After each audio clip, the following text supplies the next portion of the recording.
안녕하세요.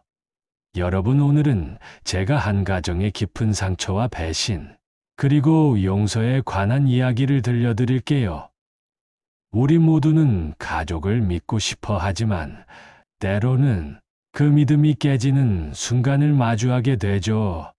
오늘 이야기는 평생을 원칙과 정직으로 살아온 한 노인이 자식의 배신을 마주하고 어떻게 대처했는지에 관한 이야기입니다. 본격적인 이야기를 시작하기 전에 구독과 좋아요 부탁드릴게요. 이 이야기의 주인공은 70대 박상철님입니다. 그는 평생을 교육자로 살아왔어요. 중학교 교장으로 은퇴할 때까지 단 하루도 학생들을 가르치는 일을 게을리하지 않았죠. 상철 할아버지는 은퇴 후에도 여전히 규칙적인 생활을 이어갔어요.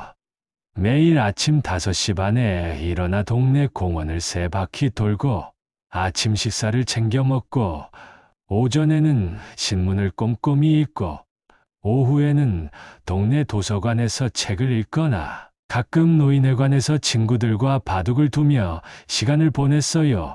상철 할아버지는 매일 아침 창가에서 동이 트는 모습을 바라보며 또 하루가 시작되는구나라고 중얼거리며 하루를 시작했대요. 낡았지만 깔끔하게 관리된 그의 집은 평생 모은 돈으로 마련한 서울 변두리의 작은 아파트였어요. 이곳에서 그는 아내 문영자와 함께 조용하고 평화로운 노후를 보내고 있었죠. 영자 할머니는 68세임에도 불구하고 여전히 활기차고 부지런했어요. 남편의 건강을 위해 매일 아침 영양가 있는 식사를 준비하는 것을 게을리하지 않았죠. 그날도 영자 할머니는 상철 할아버지를 위해 미역국을 끓여 놓았답니다. 어느 날 아침, 영자 할머니가 상철 할아버지에게 오늘 민준이 온다고 말했어요. 뭔가 할 말이 있다고 했대요. 상철 할아버지와 영자 할머니에게는 아들 김민준 한 명이 있었어요. 민준은 42세로 작은 인테리어 회사를 운영하며 아내 이서연과 2 자녀 태호와 지아를 키우고 있었죠. 민준 가족은 서울의 다른 구에 살고 있어 한 달에 1~2번 정도 부모님을 찾아오곤 했답니다. 상철 할아버지는 언제나 손주들을 볼 때면 그래도 손주들 보니 좋구만, 아이들이 참 훌쩍 크네라고 말하며 기뻐했대요. 아침 식사 후 상철 할아버지는 평소처럼 공원에 산책을 나갔어요. 그날은 유독 날씨가 좋아 평소보다 더 오래 걸었다고 해요. 걷는 동안 그는 아들 민준의 방문이 신경 쓰였대요. 민준이 특별히 할 말이 있다고 미리 얘기한 것이 보통 일은 아닌 것 같았거든요. 오후 3시 초인종 소리가 울렸어요. 문을 열자 민준과 태호, 지아가 서 있었어요. 서연은 보이지 않았대요. 지아는 할머니에게 달려가 안겼어요. 영자 할머니는 손녀를 꼭 안아주었죠. 상철 할아버지는 태호에게 학교 생활을 물었고 태호는 열심히 하고 있다고 대답했어요. 그들은 거실에 모여 앉았어요. 영자 할머니는 손주들을 위해 과일과 간식을 내왔죠. 인주는 유독 긴장한 모습이었고 자꾸 손을 비비며 불안해했어요. 상철 할아버지가 무슨 할 말이 있었냐고 물었을 때 민주는 깊은 숨을 들이쉬고 입을 열었어요. 민주는 어려운 부탁이 있다고 말했어요. 태호가 내년에 고등학교에 들어가게 되는데 좋은 학교에 보내고 싶다고 했죠. 상철 할아버지는 태호가 벌써 그렇게 컸냐며 대답했어요. 민주는 좋은 학교에 보내려면 지금부터 준비가 필요하고 학원비도 많이 든다고 설명했죠. 상철 할아버지는 민준이 무슨 말을 하려는지 이미 짐작했어요. 그는 한평생 교육자로 살아오면서 학생들의 진로와 교육에 관한 이야기는 누구보다 많이 들어왔으니까요. 그래서 얼마가 필요한지 직접 물었어요. 민준의 얼굴이 밝아졌대요. 아버지가 바로 이해해 주신 것 같아 안도했던 거죠. 그런데 민준의 대답은 충격적이었어요. 민준은 5천만 원이 필요하다고 했거든요. 장철 할아버지는 놀라움을 감추지 못했어요. 학원비와 교육비가 비싸다고 해도 5천만 원이라는 금액은 너무 컸죠. 민준은 변명하듯 말했어요. 요즘 교육비가 정말 많이 올랐고 태호가 이대를 가려면 지금부터 특별 관리가 필요하다고요. 게다가 지아도 곧 중학교에 들어가니 준비가 필요하다고 했죠.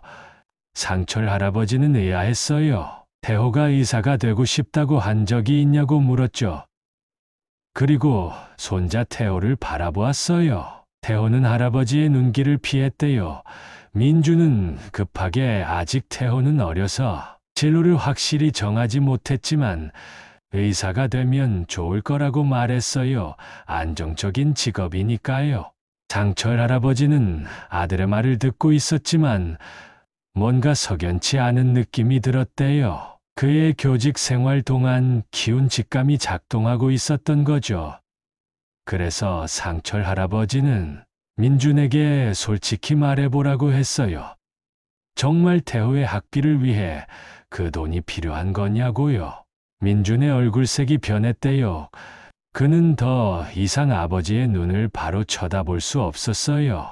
그래도 물론이라고 다른 이유가 있겠냐고 말했죠.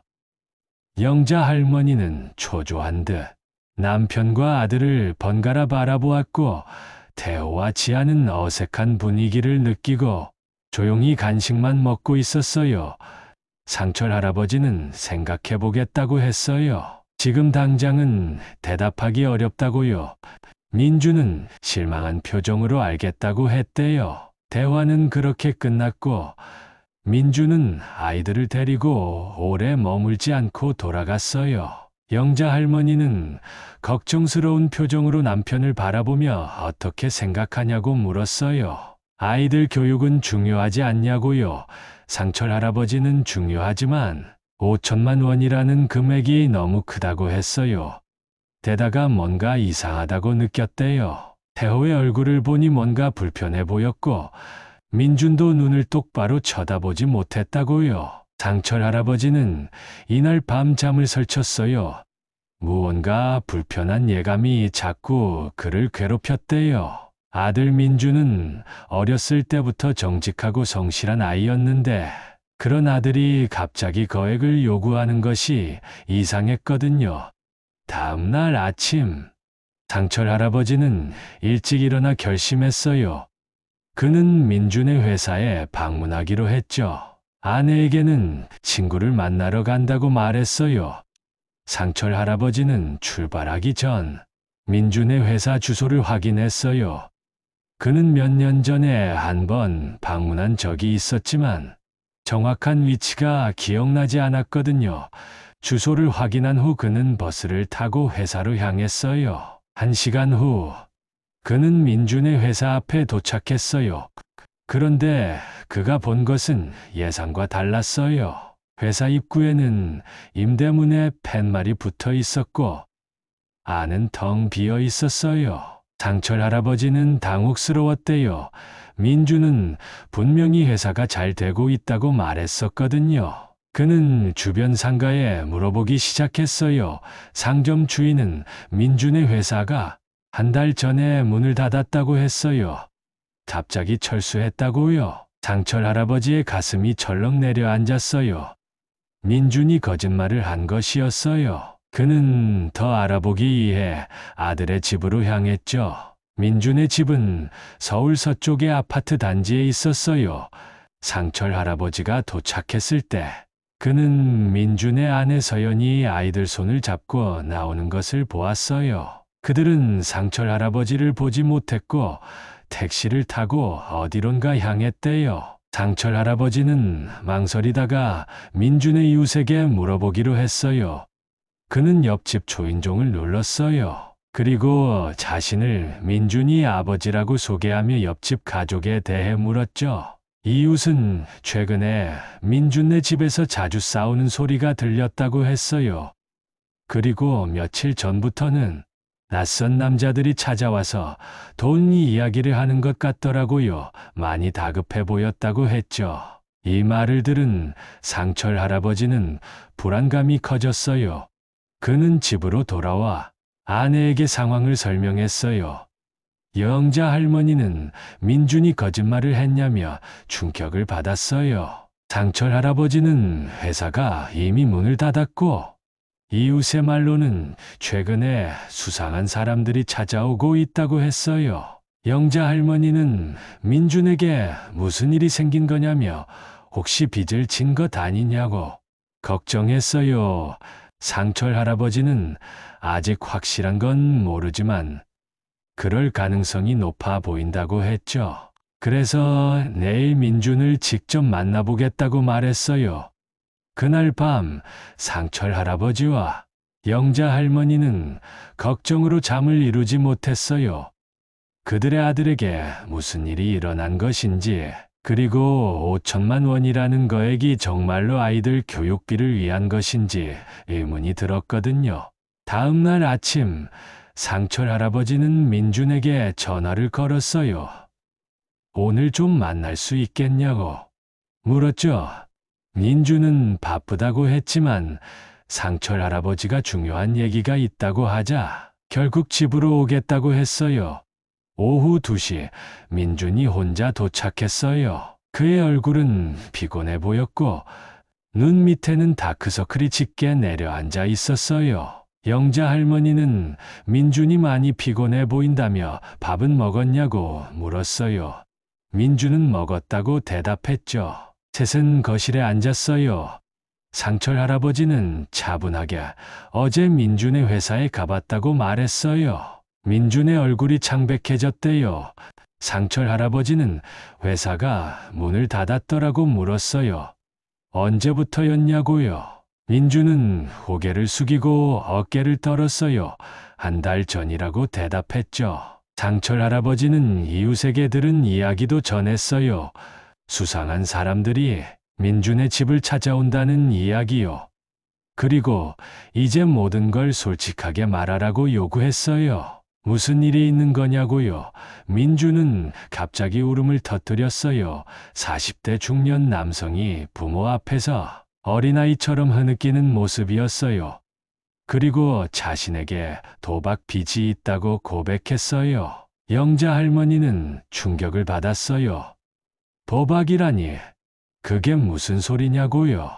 민준은 회사가 어려워지기 시작했을 때 친구가 소개해준 도박으로 빠른 돈을 벌 수 있다고 했다고 설명했어요. 처음에는 정말 이겼대요. 그래서 더 큰 돈을 걸었는데 결국 모든 걸 잃어버렸다고 했죠. 상철 할아버지는 충격을 받았지만 평정심을 유지하려고 노력했어요. 그는 얼마나 진 거냐고 물었고 민준은 처음에는 1천만 원 정도였다고 했어요. 그걸 만회하려고 더 큰 돈을 걸었고 이제는 5천만 원이 되었다고요. 영자 할머니는 오, 하느님이라고 탄식했어요. 민준은 대부업체에서 빌린 돈이라 이자가 너무 비싸다고 했어요. 갚지 못하면 집에 찾아온다고 협박한다고요. 서연이와 아이들이 너무 무서워한다고 덧붙였죠. 상철 할아버지는 깊은 한숨을 내쉬었어요. 그는 평생 성실하게 살아왔고 도박과 같은 것은 꿈에도 생각해 본 적이 없었거든요. 그의 아들이 그런 길로 빠졌다는 사실이 믿기지 않았어요. 그는 그래서 학비라고 거짓말을 한 거냐고 물었고 민준은 그렇다고 인정했어요. 아버지께 도박 빚이라고 말할 수가 없었다고, 너무 부끄러워서 그랬다고요. 상철 할아버지는 화가 났어요. 거짓말하는 게 더 부끄러운 일 아니냐고 소리쳤죠. 이전까지 감정을 잘 드러내지 않던 그였지만 이번에는 분노를 참을 수 없었어요. 도박을 한 것도 충격인데 거기에 부모에게 거짓말까지 했다는 사실이 그를 더 화나게 했던 거예요. 영자 할머니는 민준에게 왜 그랬냐고, 어려움이 있으면 솔직하게 말했어야 했다고 했어요. 민주는 처음에는 그럴 생각이 없었다고 했어요. 금방 만회할 수 있을 거라 생각했는데 자꾸 상황이 악화되었다고요. 장철 할아버지는 자리에서 일어나 창가로 걸어갔어요. 그는 밖을 바라보며 깊은 생각에 잠겼죠. 아들의 거짓말과 도박 빚은 그에게 큰 실망을 안겨주었어요. 하지만 동시에 그는 민준이 자신의 자식이라는 사실도 부정할 수 없었죠. 장철 할아버지는 대부업체가 합법적인 곳이냐고 물었어요. 민준은 아니라고, 자체업자라고 대답했죠. 이자가 너무 비싸서 원금도 못 갚고 있다고 했어요. 장철 할아버지는 내일 그 사람들을 만나고 싶다고 했어요. 전화해서 약속을 잡으라고요.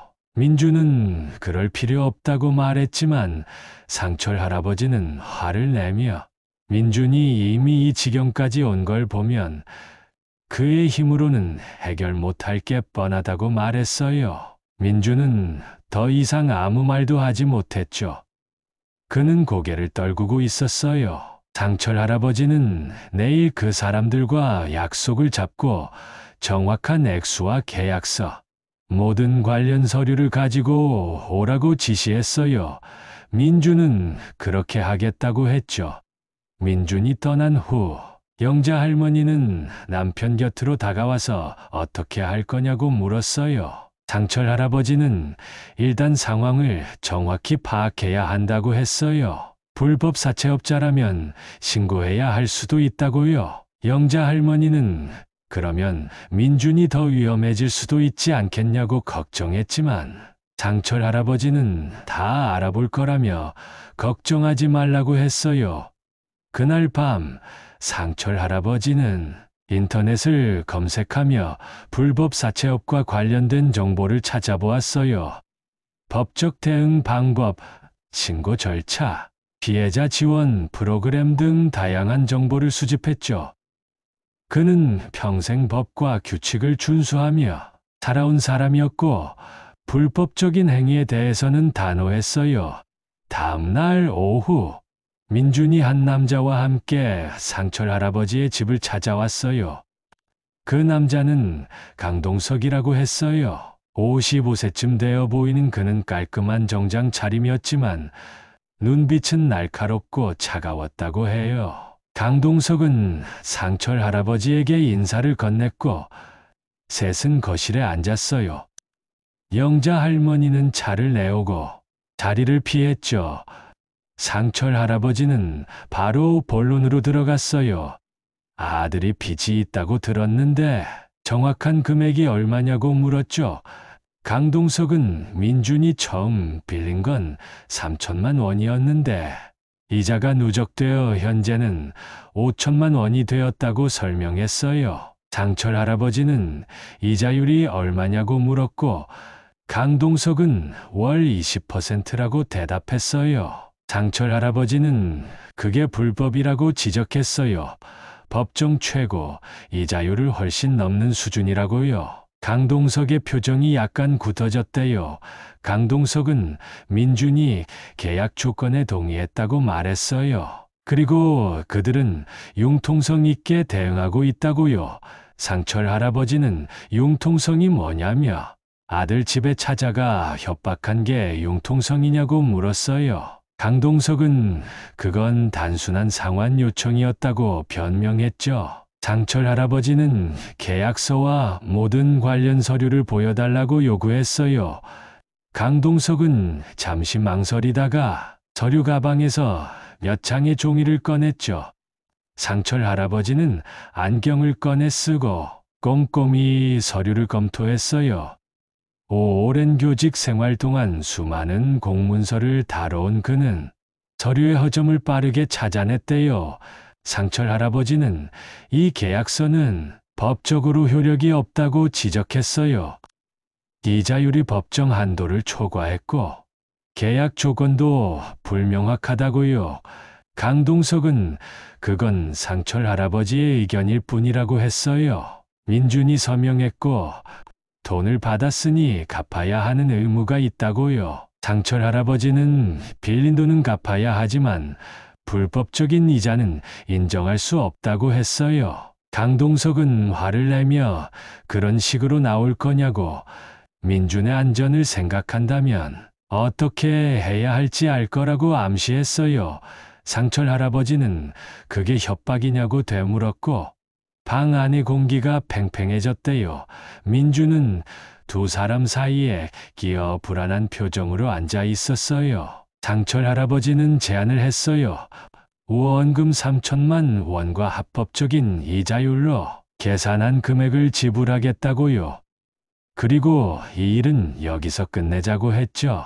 강동석은 그건 수용할 수 없다고 했지만 상철 할아버지는 그럼 어쩔 수 없이 경찰과 금융감독원에 신고해야겠다고 했어요. 불법 사채업을 하고 있으니 문제가 커질 거라고요. 강동석의 얼굴이 굳어졌어요. 그는 잠시 생각하더니 천천히 원금과 합법적인 이자가 얼마가 되겠냐고 물었어요. 상철 할아버지는 계산해보니 약 3,300만 원 정도 된다고 했고, 강동석은 그 정도로는 안 된다며 최소한 4천만 원은 받아야 한다고 주장했어요. 상철 할아버지는 3,500만 원이 마지노선이라고 못을 박았죠.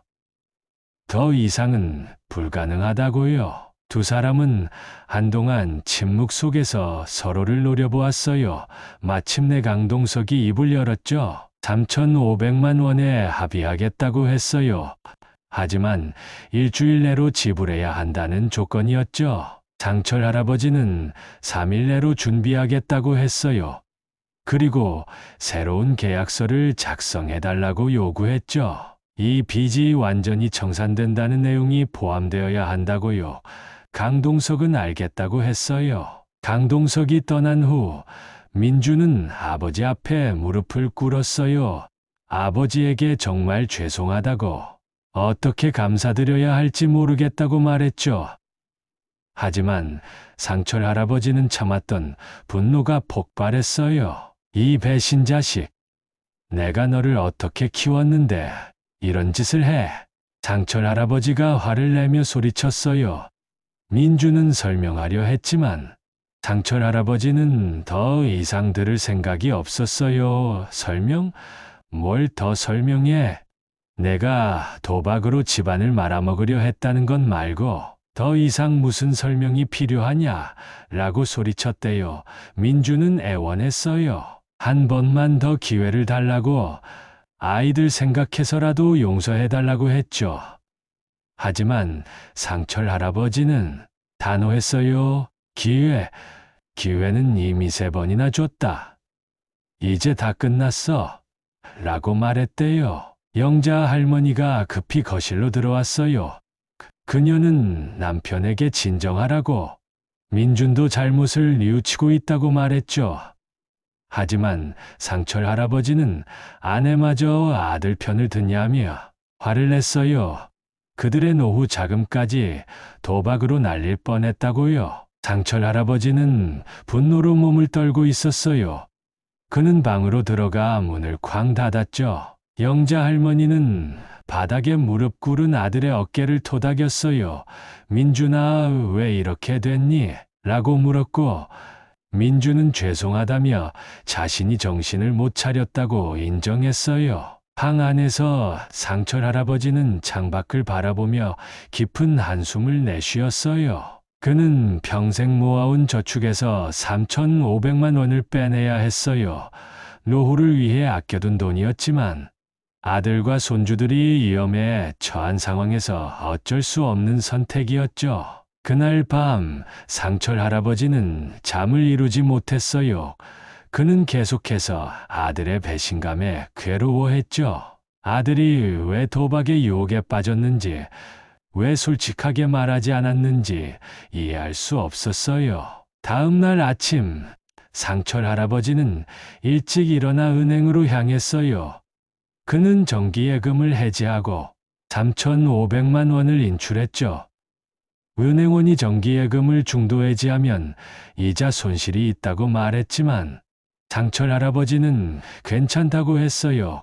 급히 필요한 돈이라서요. 은행에서 나온 상철 할아버지는 약속된 장소로 향했어요. 강동석은 이미 그곳에서 기다리고 있었죠. 그는 돈을 준비했냐고 물었고, 상철 할아버지는 3,500만 원을 정확히 준비했다고 말했어요. 강동석은 돈을 세어본 후 새로운 계약서를 내밀었죠. 상철 할아버지는 계약서를 꼼꼼히 읽어본 후 서명했어요. 그는 계약서 사본을 받아 주머니에 넣었죠. 상철 할아버지는 강동석에게 이제 자신의 아들에게 다시는 접근하지 말라고 경고했어요. 강동석은 물론이라며 이것으로 거래는 끝났다고 말했죠. 강동석이 떠난 후 상철 할아버지는 무거운 발걸음으로 집으로 돌아왔어요. 그는 아내에게 모든 일이 마무리되었다고 말했죠. 영자 할머니는 고생 많았다며 이제 어떻게 할 거냐고 물었어요. 상철 할아버지는 모르겠다고 했어요. 지금은 너무 화가 나고 실망스러워서 어떻게 해야 할지 모르겠다고요. 며칠 후 민준이 다시 부모님의 집을 찾아왔어요. 이번에는 홀로 왔죠. 민준은 아버지와 어머니에게 정말 죄송하다고 말했어요. 자신이 얼마나 어리석었는지 깨달았다고요. 상철 할아버지는 그에게 들어오라고 했어요. 민준은 조심스럽게 거실로 들어왔어요. 그의 얼굴은 수척해 보였죠. 민준은 아버지께서 해결해 주신 덕분에 위험에서 벗어났다고 말했어요. 정말 감사하다고요. 하지만 회사도 망하고 앞으로 어떻게 살아야 할지 모르겠다고 했죠. 상철 할아버지는 민준에게 이것은 스스로 만든 상황이라고 말했어요. 그 책임도 민준이 져야 한다고요. 민준은 알고 있다며 모든 걸 바로잡겠다고 했어요. 상철 할아버지는 어떻게 할 거냐고 물었고, 민준은 먼저 더 작은 집으로 이사할 계획이라고 했어요. 서연도 일을 구하려고 한다고요. 그리고 민준 자신은 다시 취업을 하려고 한다고 말했죠. 상철 할아버지는 민준의 나이에 취업이 가능하겠냐고 물었지만, 민준은 쉽지 않겠지만 할 수 있는 일이라면 뭐든지 하겠다고 했어요. 영자 할머니는 아이들은 어떻게 할 거냐고 물었고, 민준은 태호와 지아 모두 비싼 사립학교 대신 일반 공립학교로 보낼 거라고 말했어요. 민준은 또한 언제 다 갚을 수 있을지는 모르겠지만 반드시 3,500만 원 전액을 갚겠다고 약속했어요. 이자까지 포함해서요. 상철 할아버지는 아들을 바라보았어요. 분노와 실망감은 여전했지만 동시에 아들이 책임을 인정하고 앞으로 나아가려는 모습에 약간의 안도감도 느꼈대요. 상철 할아버지는 돈보다 중요한 것은 민준이 정신을 차리는 것이라고 말했어요. 그리고 다시는 도박 같은 것에 손대지 말라고 경고했죠. 민준은 그러겠다고, 절대로 다시는 그런 실수를 하지 않겠다고 약속했어요. 대화가 끝난 후 민준은 집을 나섰어요. 상철 할아버지는 창가에서 아들이 떠나는 모습을 지켜보았죠. 영자 할머니는 민준이 정말 반성하는 것 같다고 말했지만 상철 할아버지는 말로만 반성하는 건 소용없다고 말했어요. 행동으로 보여줘야 한다고요. 그로부터 몇 주가 지났어요. 민준은 부모님께 연락 없이 지냈고 상철 할아버지와 영자 할머니는 손주들이 보고 싶어도 참고 있었죠. 그들은 민준 가족이 어떻게 지내는지 궁금했지만 먼저 연락하지 않기로 했어요. 어느 날 아침 예상치 못한 방문객이 찾아왔어요. 민준의 아내 서연과 아이들이었죠. 영자 할머니는 반가워하며 그들을 맞이했어요. 상철 할아버지는 민준은 어디 있냐고 물었고 서연은 남편이 일하러 갔다고 대답했어요. 새 직장을 구했다고요. 영자 할머니는 어디서 일하냐고 물었고 서연은 건설 현장에서 일한다고 했어요. 인테리어 경험이 있어서 다행히 일을 구할 수 있었다고요. 급여는 많지 않지만 열심히 하고 있다고 했죠. 서연은 오늘 방문한 이유가 있다고 말했어요. 그녀는 가방에서 작은 봉투를 꺼냈죠. 그것은 그들이 모은 돈이었어요. 아직 많지는 않지만 50만 원이었고 앞으로 매달 조금씩이라도 갚아나갈 예정이라고 했어요. 상철 할아버지는 말없이 봉투를 바라보았어요. 서연은 또한 태호가 할아버지께 드릴 말씀이 있다고 했죠. 태호가 앞으로 나와 떨리는 손으로 편지 한 장을 내밀었어요. 상철 할아버지는 편지를 펼쳤어요. 그것은 학교에서 받은 상장이었죠. 이번 학기 최우수 학생이라는 제목이 쓰여 있었어요. 상철 할아버지가 이게 뭐냐고 묻자 태호는 자신이 열심히 공부했다고 말했어요. 비싼 학원 안 다녀도 스스로 노력하면 할 수 있다는 것을 보여드리고 싶었다고요. 상철 할아버지의 눈시울이 붉어졌어요.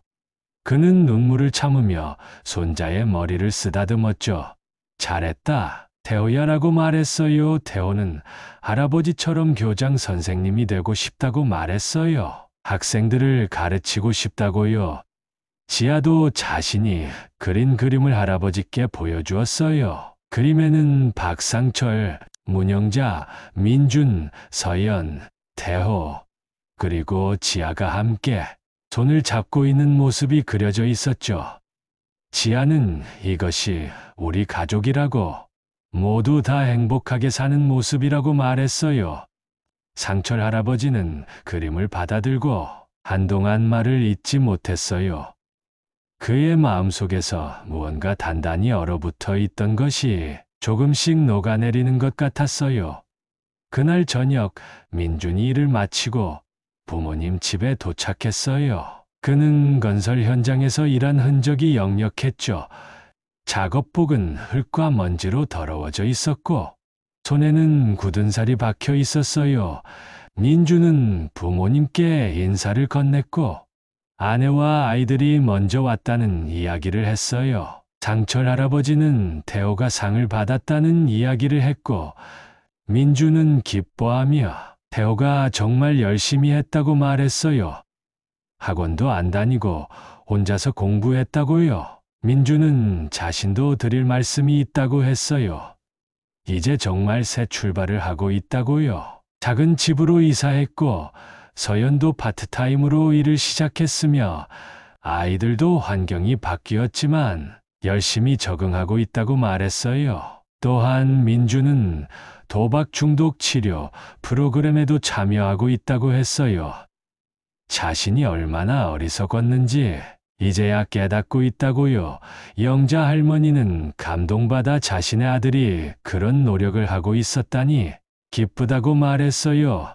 민주는 처음에는 너무 부끄럽고 자존심이 상했다고 인정했어야 하지만 서연과 아이들을 위해서라도 자신이 변해야 한다는 걸 깨달았다고요. 상철 할아버지는 아들의 변화된 모습을 지켜보았어요. 그는 여전히 완전히 용서하기는 어려웠지만 아들이 진심으로 변화하려고 노력하는 모습에 조금씩 마음이 풀리기 시작했어요.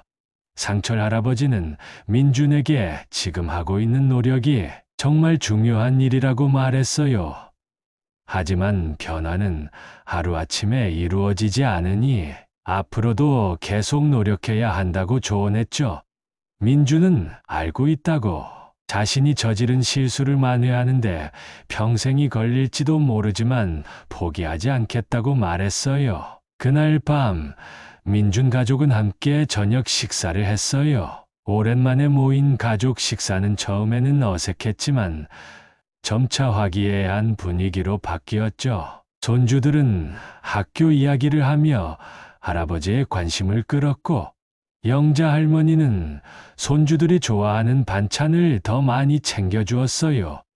식사 후 상철 할아버지는 민준을 따로 불러 이야기를 나누었죠. 그는 민준에게 많이 화를 냈지만 이제는 앞으로 나아가야 할 때라고 말했어요. 그리고 민준 가족이 다시 안정을 찾을 수 있도록 자신이 도울 수 있는 일이 있는지 물었어요. 민준은 이미 너무 많은 도움을 받았다고 했지만 상철 할아버지는 태호와 지아의 교육은 자신이 책임지겠다고 했어요. 그건 할아버지로서의 의무라고요. 민준은 감사하다고 했지만 3,500만 원은 반드시 갚겠다고 말했어요.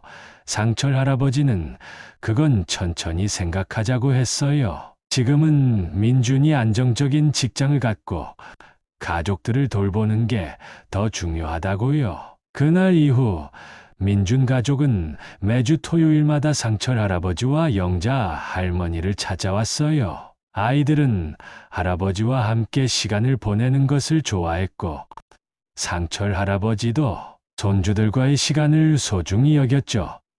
6개월이 지난 어느 날 민준이 특별한 소식을 들고 찾아왔어요.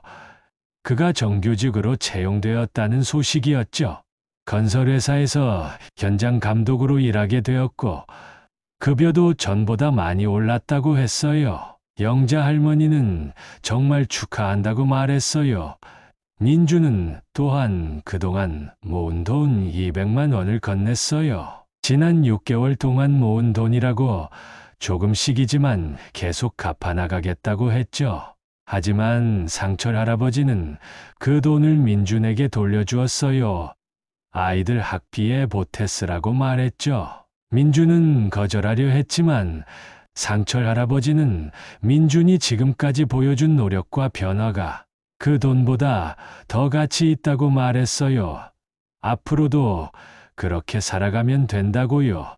상철 할아버지는 또한 민준에게 회사를 다시 시작해보는 건 어떻겠냐고 제안했어요.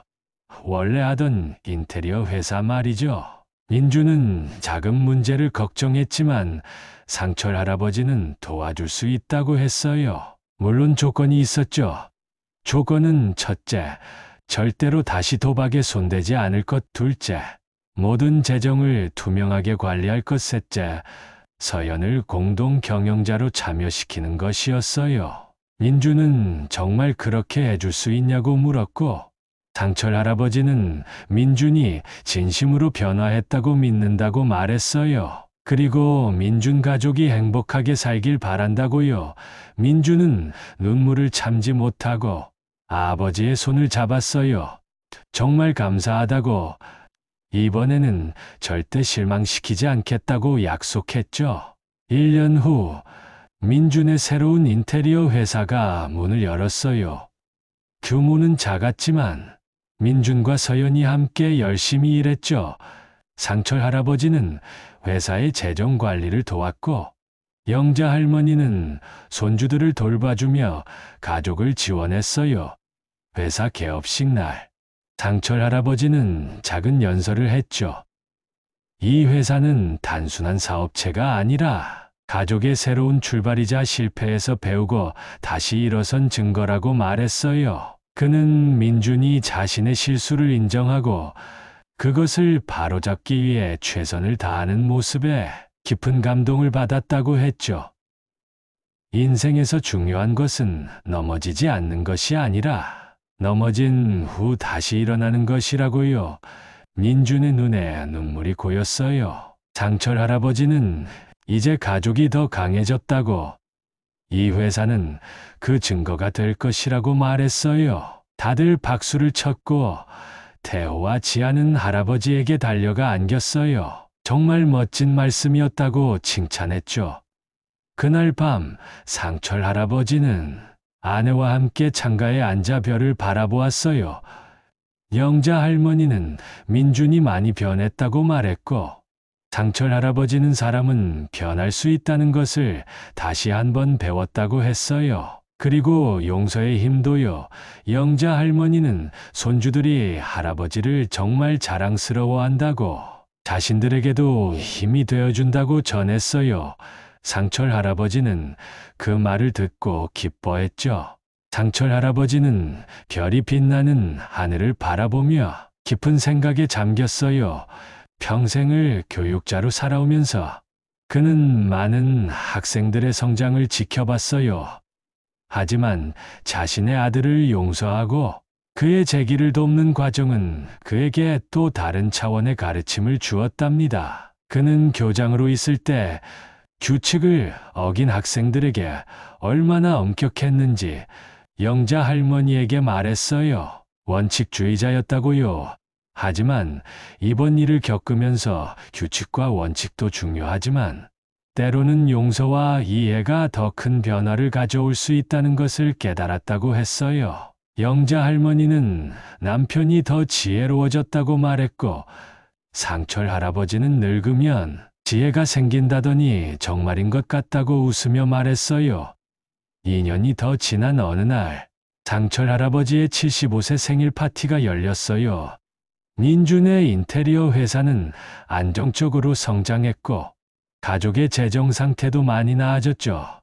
태호는 고등학교 3학년이 되었고, 할아버지의 뒤를 이어 교육대학 진학을 준비하고 있었어요. 태호는 할아버지 생일 선물로 직접 만든 나무 책꽂이를 선물했어요. 책꽂이에는 지혜의 보고 박상철 선생님께라고 새겨져 있었죠. 상철 할아버지는 정말 아름답다고 칭찬했고, 태호는 목공 동아리에서 배웠다고 자랑했어요. 할아버지의 책들을 위한 거라고요. 지아도 자신이 그린 가족 초상화를 선물했어요. 그림 솜씨가 늘어 이제는 꽤 사실적으로 가족들의 모습을 그렸죠. 지아는 할아버지가 가운데 계신다고 말했고, 상철 할아버지는 지아가 이렇게 그림을 잘 그리다니 놀랍다고 칭찬했어요. 민준과 서연은 최신형 전동 마사지 의자를 선물했어요. 허리 아프실 때 쓰라고요. 상철 할아버지는 이런 비싼 걸 어떻게 받냐고 했지만, 민준은 아버지 덕분에 지금의 자신들이 있는 거라고, 이 정도는 당연하다고 말했죠. 식사를 마친 후 상철 할아버지는 민준과 함께 베란다로 나왔어요. 두 사람은 나란히 서서 저녁 노을 바라보았죠. 상철 할아버지는 민준이 많이 성장했다고 말했고, 민준은 다 아버지 덕분이라고 했어요. 하지만 상철 할아버지는 그건 민준의 노력의 결과라고 했죠.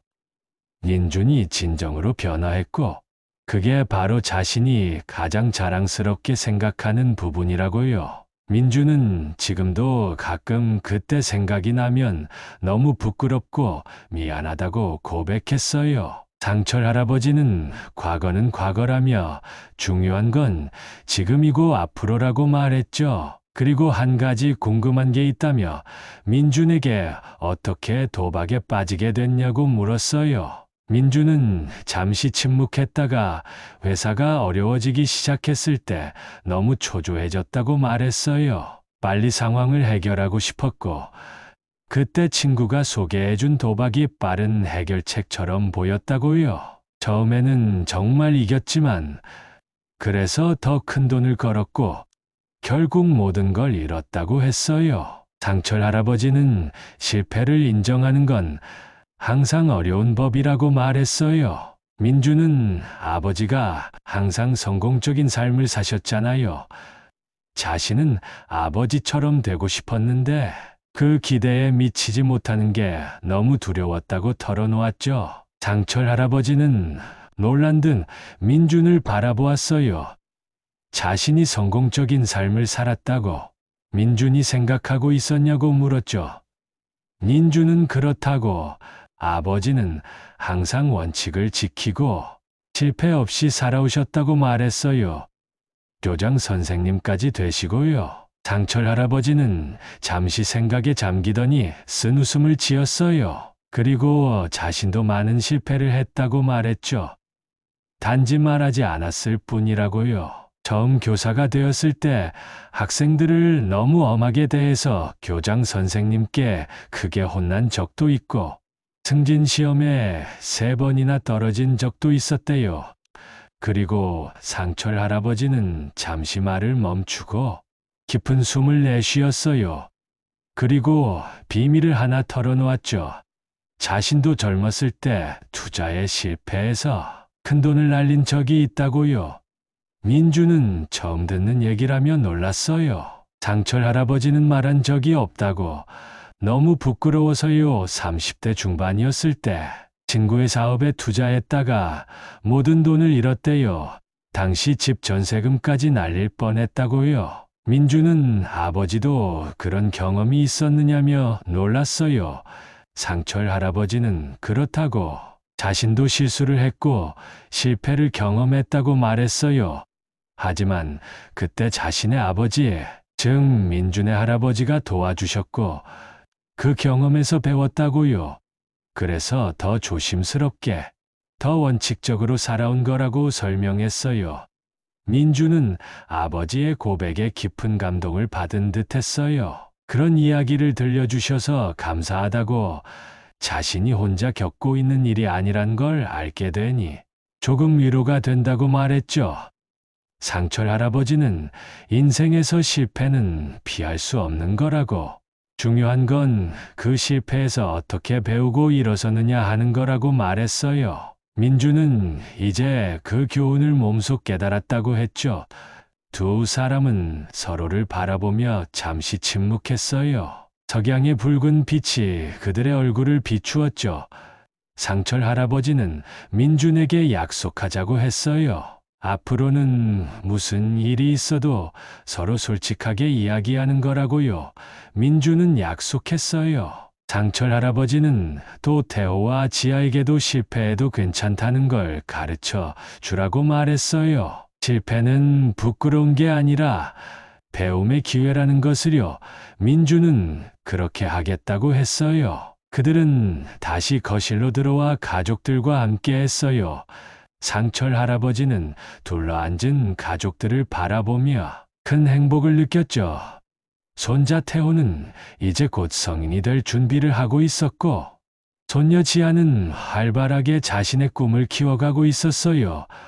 민준과 서연은 어려움을 극복하고 더 단단한 부부가 되었고, 영자 할머니는 여전히 그의 곁에서 든든한 동반자 역할을 해주고 있었죠. 상철 할아버지는 가족들에게 오늘 이렇게 다 같이 모여서 정말 행복하다고 말했어요. 영자 할머니는 화목한 가족이 얼마나 감사한 일인지 모른다고 했고, 민주는 부모님 덕분에 가족이 다시 일어설 수 있었다고 감사 인사를 전했어요. 서연도 아버님, 어머님이 최고의 어른이라고 말했고, 태호와 지아는 할아버지, 할머니를 사랑한다고 외쳤죠. 이렇게 상철 할아버지의 75번째 생일은 가족의 사랑과 화합 속에서 마무리되었어요. 3년 후 상철 할아버지는 78세가 되었어요. 그의 건강은 조금씩 약해지고 있었지만 정신은 여전히 맑았죠. 태호는 교육대학에 입학하여 교사의 꿈을 향해 나아가고 있었고, 지아는 고등학교에 진학하여 미술을 전공하고 있었어요.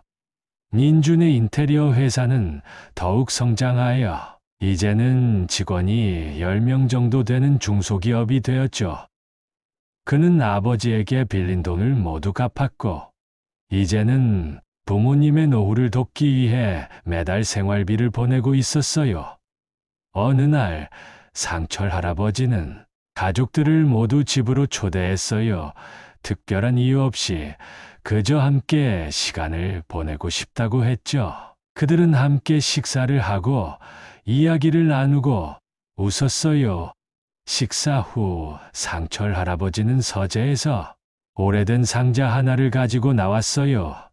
이건 내가 오랫동안 모아온 것들이란다. 이제 너희에게 보여주고 싶어 라고 말했어요. 상자 안에는 오래된 사진들, 편지들, 그리고 작은 기념품들이 가득했어요. 상철 할아버지의 인생을 담은 보물 상자였죠. 그는 첫 교사 발령을 받았을 때 찍은 사진을 보여주었어요. 태호는 할아버지가 정말 젊으시다며 놀랐고, 상철 할아버지는 자신도 한때는 젊었다고 웃으며 말했어요. 그는 계속해서 사진들을 꺼내 보여주었어요.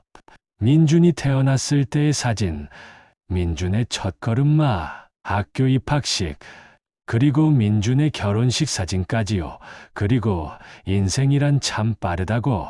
어느새 아들은 아버지가 되고 손자는 대학생이 되었다고 감회에 젖었어요. 영자 할머니도 세월이 화살처럼 빠르다며 감회에 젖었고, 상철 할아버지는 후회는 없다고 말했어요.